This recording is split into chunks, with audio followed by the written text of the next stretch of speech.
We're here in Moss Landing, California on a swordfish vessel, and I'm here with Arthur Lorton. This is the Sea Haven, and we'll be showing you how to serve a pinger to the headline on a swordfish gill net.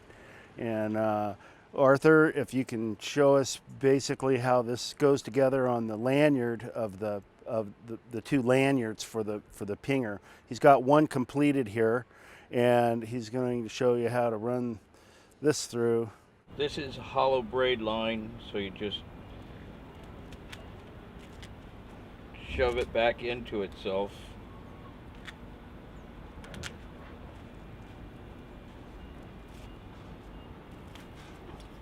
And it won't come undone. The excess you just cut off. The shape of the pinger is such that now anything that's running down the line is gonna be fended off with this. Now you'll have some tension on this, so the ends of the pinger won't catch, and that's absolutely critical part of the design of the pinger itself. And this? So what's that called, a fid? Yeah, this is a fid. Insert the line into the fid, like so. Then you need a push rod. I use a welding rod. This is also a hollow braid line. So what I do is I'll just go like this.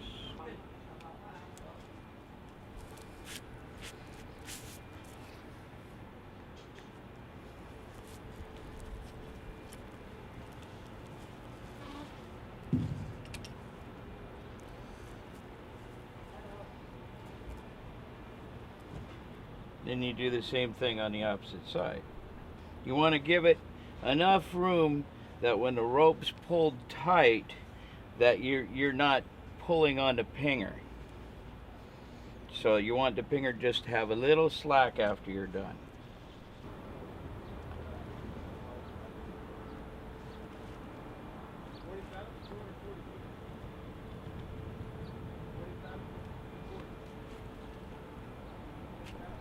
So pull the rope.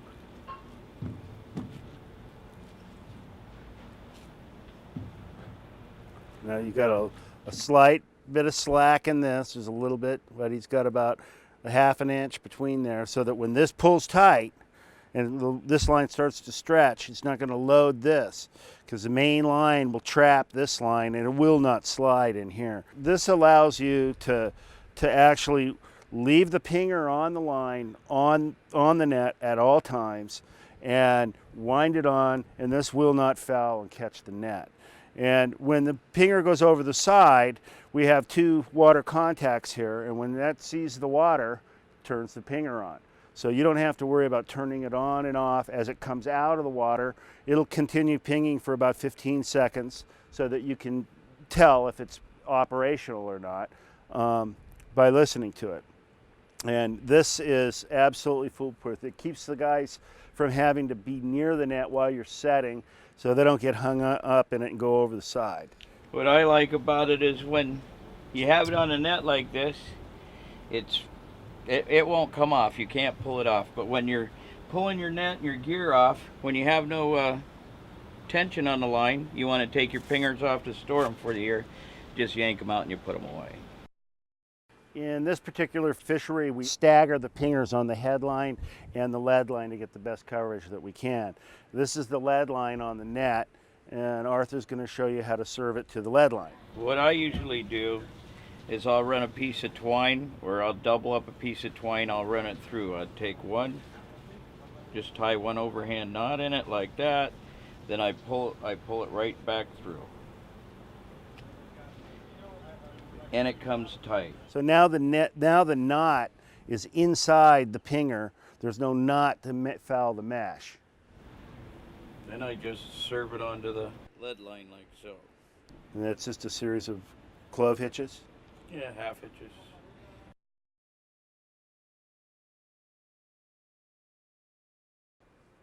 Generally, the lead line doesn't have much tension on it. It's not as critical to keep this clearance here to allow for the stretch. There's not a lot of stretch in this line, is there?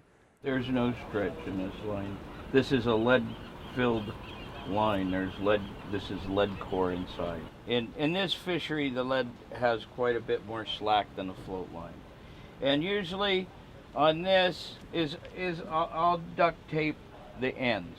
I'll take a piece of tape and just wrap the ends like this so that there's no way that this can be grabbed. At the end of the season, I just take these off the net and I store them. All you got to do is cut them off, clean the knots off. How often do you have to change your batteries? These batteries last 2 years, so every 2 years we just go through every single pinger and change all the batteries. All the pingers out. All the pingers out at the same Right. time. So. So you simply just cut them off and just do it in the. Yeah, I take them off every year, rinse them off with fresh water, store them because this is not a year-round fishery. Right.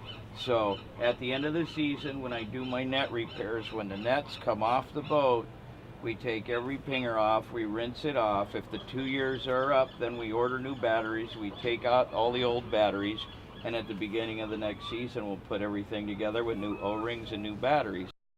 As you can see, the skills that are normally found on fishing boats among the crew and the skipper are endemic to the boat. For instance, this net, it's a nautical mile long, and it has pingers on it right now. And the preferred method to make sure that your crew's safe and you're in compliance at all times is to simply serve them to the net and leave them on the net. The pingers will work. Have some confidence that they'll just work. They will not foul your net. Basically, these are completely discrete items. Once they're attached to the net, it's fire and forget. You got it, and you're good to go once you've got that.